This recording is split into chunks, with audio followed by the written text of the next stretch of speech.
During dinner, my dad laughed. You could learn a lot from your sister, she pays her own way. Everyone clapped.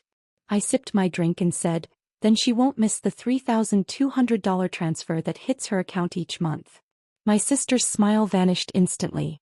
You could learn a lot from your sister. She pays her own way. That's what my dad said. Right in the middle of dinner, like it was some profound observation. He held up his glass, smirking like he was delivering a punchline. Then came the applause, not loud but real. Nods, soft clapping, a few smiles exchanged across the table. And Megan just sat there soaking it in like she always did. Perfect posture, perfect makeup, perfect lie. I set my glass down. Then she won't miss the $3,200 transfer that hits her account each month. The room didn't go quiet, it went dead. Like the whole table had flatlined. No one moved. Megan's jaw clenched, barely visible, but I saw it. My mom blinked like she was trying to replay what I said in her head. My aunt looked at my dad, waiting for him to say something. Anything that would smooth it over. He didn't. I didn't plan to say it. But I also didn't stop myself. Megan was the one they all admired. The one with the real job, the luxury apartment in the city, the nice car, the weekend brunches in rooftop spots with overpriced mimosas. Me. I was the one who didn't quite make it. The one with the freelancing gigs and secondhand furniture and a car that rattled when I turned too fast. But what they didn't know, what none of them knew, was that I was the reason Megan's life looked the way it did. That beautiful apartment? I paid the rent. That white Jeep she kept posting on Instagram with those filtered golden hour shots? I covered the lease. I even sent her money last month to fix her cracked MacBook screen. She said she couldn't work without it. She wasn't paying her own way. I was paying it for her. Quietly. Consistently. Stupidly. It started as a favor. She was laid off unexpectedly and needed help for a couple of months. I didn't think twice. She was my sister. Then it became a pattern. I'd ask when she thought she could handle things herself. She always had a reason why she couldn't, and a promise that it wouldn't be much longer. I believed her. I didn't tell anyone. And while I drained my savings, skipped vacations, passed on things I wanted, she played the role of the self-made woman. She let them believe it. No, she wanted them to believe it. And they did. So yeah, I said it. The rest of dinner dragged on like a slow-motion train wreck. Nobody talked about it, but nobody didn't think about it. Megan pushed her food around her plate. My dad changed the subject to a new coworker no one cared about. My mom got up early to clear the dishes and pretended she wasn't upset. Afterward, Megan cornered me in the hallway by the laundry room. No one was around. He just humiliated me. She didn't ask why I said it. She didn't deny the money. She just made it clear that I'd messed up her image. I didn't answer. I didn't owe her one. I went upstairs to grab my things. She didn't say goodbye. She thought it would stop there. But what she didn't realize was that once the illusion cracked, it was only a matter of time before the whole thing fell apart. And she wasn't going to let that happen quietly. The texts started the next morning. At first they were short. Was that necessary? You blindsided me. You made Mom cry. I ignored them. I didn't trust myself to answer without saying something I'd regret. Or maybe I just didn't care anymore about keeping the peace. Then came the longer ones. Paragraphs. Whole essays about how hard Megan had been trying, how she was so close to getting a raise, how she had been meaning to tell Mom and Dad the truth. But I ruined it. I embarrassed her. I made her look like a liar. But she was a liar. And for the first time in a long time I didn't feel bad for saying it out loud. That would have been the end of it if she'd left it there. But she didn't. A week after the dinner, I noticed someone from her job had viewed my LinkedIn profile. Then another. I thought it was weird but brushed it off. A couple of days later, I got an email from a small client I'd been working with, politely letting me know they were going in another direction. No explanation. No warning. I still didn't connect the dots. Not until a former colleague called me out of the blue and asked if it was true that I'd been under investigation for tax stuff. I asked where he heard that. He hesitated. Said Megan mentioned it in passing during drinks. That's when I got it. She couldn't undo what I'd said at the dinner table, but she could try to chip away at me behind the scenes. Make me look unstable, messy, unprofessional. The struggling sister with a spiteful streak. She started telling people I had mental health issues.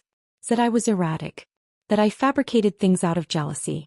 She even implied I'd stolen from her. Casually, of course, just enough to plant the seed. I wanted to confront her. I wanted to scream. But I didn't. Instead, I pulled up my banking app and printed every single statement for the last 14 months. Rent payments, Venmo transactions, transfers labeled utilities, phone, vet, food. It was all there. Her name, her account, my money. I sent it in a PDF to my parents. No message. No explanation. I wanted them to see it without my voice attached. Just numbers. Just truth. That was on a Tuesday. By Friday, Megan was at my apartment. She didn't knock right away. I heard her pacing outside my door, phone in hand. Then finally, 3 sharp knocks. I opened it. She didn't say anything for a second. Then she looked me straight in the eye and said something I wasn't expecting. "You went too far." I didn't respond. She wasn't here to apologize. She was here to regain control. But that moment, her showing up trying to assert blame again, only confirmed something I already knew. She wasn't sorry. Not yet. Megan stood in my doorway like she expected me to invite her in. I didn't move. She didn't either. We stood there staring at each other for a few seconds that felt like a standoff. She finally broke the silence. "You went too far. You didn't have to drag everyone into it." I leaned against the doorframe. She was dressed like always, polished, effortless, like someone who lived in a magazine spread. But her face was tighter than usual. Less sure of itself. "You made me look like a liar," she said. "You are a liar," I said. That was it. She turned and walked away. No yelling. No crying. Just a quiet retreat down the hallway of my apartment building like she didn't know what else to do. Like she hadn't expected me to stand my ground. A few hours later, I got a call from my mom. She didn't yell either. She asked if we could talk calmly. I let her speak. She said she was disappointed. That she wished I'd come to her privately. That family things stay in the family. I asked her one question. "Did you know I was sending her money?" She didn't answer. Just exhaled like she didn't like the question. I told her I'd been doing it for over a year. That I'd let Megan borrow thousands, with zero intention of seeing it back. And that the whole time, I watched them praise her while pretending I was some underachieving, jealous afterthought. There was a long pause on the line. Then my mom said something I wasn't prepared for. "We thought she was helping you." That knocked the air out of me for a second. Megan had told them she was the one sending me money. That she was helping me get back on my feet, while I figured my life out. I hung up. I didn't cry. I didn't even feel surprised. Just tired. Like I'd been pushing a boulder uphill for so long I forgot what standing still felt like. The next 2 weeks were quiet. No calls. No messages. I figured Megan was regrouping, maybe spinning a new story. But then things started falling apart for her. She was let go from her job. That was the first domino. I found out through a mutual friend. No warning.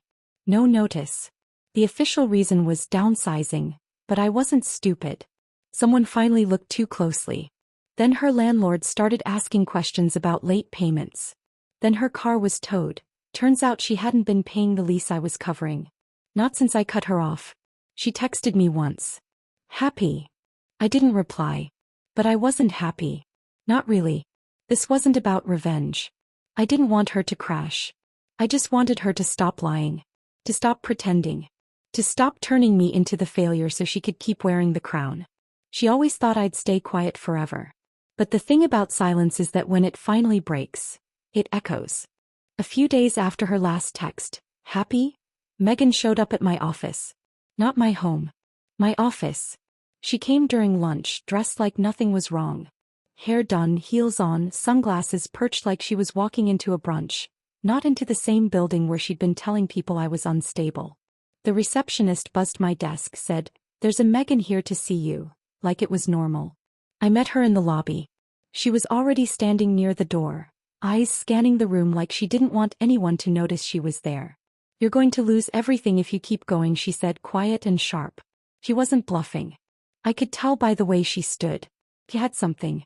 I didn't answer. Just crossed my arms and waited. She took out her phone and showed me screenshots. Messages I'd sent her months ago. Out of context. Stripped and pieced together to make me sound unstable. Things like, "I'm drowning and no one gives tea. Asterisk and asterisk, don't say anything to mom, she already thinks I'm a joke. Sis. She'd been saving them. For months. Waiting for the moment I stopped being useful. She said she'd show them to people. Friends. Clients. Employers. She said no one would believe my version once they saw how I really talked. That it would be easy to make me look bitter. Jealous. Unhinged. I asked her one question. Why? She didn't answer. Just stared at me like I was the dumb one for not understanding the rules. For not getting that this wasn't about truth anymore. It was about narrative. About who could get people on their side fastest. She wanted me quiet again. Back in the corner. Helping her from behind the curtain while she got the applause. I guess it scared her to realize I could burn the whole script.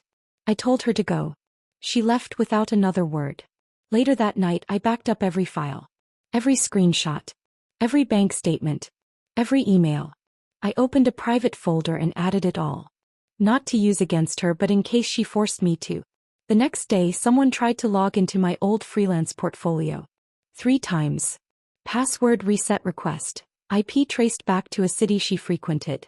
That's when I knew this wasn't just damage control for her. It was war. She couldn't let it go. She couldn't stand being exposed. So she did what she always did. Shifted the story, tried to destroy mine. She reached out to old clients of mine, hinted at family drama without using my name. Left just enough room for assumptions to fill in the rest. But what she didn't count on was that people had started asking questions about her now. People who used to believe every curated story she posted online. Her LinkedIn went quiet. Her Instagram dried up. No more brunches. No more gym selfies. No more inspirational posts about discipline and hustle. One of her friends, someone who once called me the jealous sister at a wedding, reached out. Told me they had no idea I was the one who'd been helping her. Said Megan told them she was sending me money to help with my credit card debt. That was the tipping point. I sent her one final message. If you try to sabotage me again, I will send the documents to everyone. Family, your old job, your landlord, your friends. I don't care if it burns everything. I'm done being quiet. She didn't reply. Not that day. Not that week. But she would. And not in the way I expected. 3 weeks passed. Silence. Not a text. Not an email. Not a single attempt to twist the knife again. I didn't trust it. Megan had always been the type to go quiet right before pulling something big. And after everything, the threats, the half-truths, the subtle sabotage, I assumed she was working on some final move. Kept my head down. My work picked back up. A few of the clients who had quietly backed away started circling back after realizing whatever she'd hinted at didn't hold up.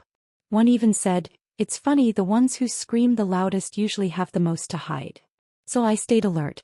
Then one night, just after 9 p.m., there was a knock at my apartment door. I wasn't expecting anyone. I checked the peephole. It was her. Not dramatic, not crying. Just tired. Eyes swollen like she hadn't been sleeping. No makeup. Hoodie, sneakers, hands in her pockets like she was 16 again and got caught sneaking back in after curfew. I opened the door barely. She looked up at me and said, "I can't keep doing this." So, she didn't try to come in. She didn't look angry. Just worn down. Like someone who'd finally run out of versions of herself to perform. I didn't say anything. I let the silence do what it needed to do.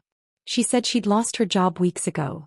Not because of me but because someone started asking about her pay stubs and she didn't have them. The company had no record of any direct deposit for the last 6 months. Turns out she hadn't been working full-time at all. Just cobbling together freelance contracts and letting everyone believe she had a stable salary. She told me she was behind on rent. The car was gone, she'd missed too many payments. Her brand deals were fake. The branded products, bought and posted like she was getting paid so people would assume she was in demand. It was all fake. Even her boyfriend, the one everyone thought was this mysterious finance guy, had cut her off a month ago. Everything was gone. And suddenly I wasn't her competition anymore. I was the only person who still answered the door. She apologized. Not performatively. Not like before. She didn't blame me. She didn't try to twist it into "you hurt me too." She just stood there and said she was sorry. That she was ashamed. That she knew what she did and what she let me take the fall for. She admitted she was scared. Not just of losing things. Of being nothing once the illusion was gone.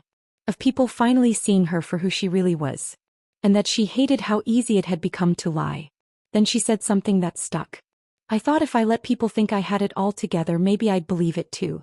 But the only reason it worked was because you let it. I didn't forgive her right there. It wasn't a movie. We didn't cry and hug it out. But I nodded once. Just enough to let her know I heard her. I didn't invite her in. But I told her to call me in the morning. He said okay. Then she turned and walked away. And for the first time since this whole thing started, I didn't feel like the forgotten sister anymore. I felt like someone who finally told the truth and made it stick.